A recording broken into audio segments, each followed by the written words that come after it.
Mga kabady, mag-workout tayo sa ating legs. Kahit dito lang tayo sa bahay kasi sobrang init sa labas. Hindi natin kaya yung init. So dito tayo sa loob. So ganito lang. Isang open, 4 na round. At isang close, 4 na round.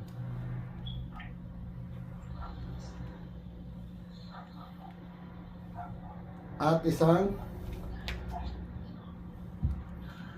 4 na round, left and right. So, ganun lang.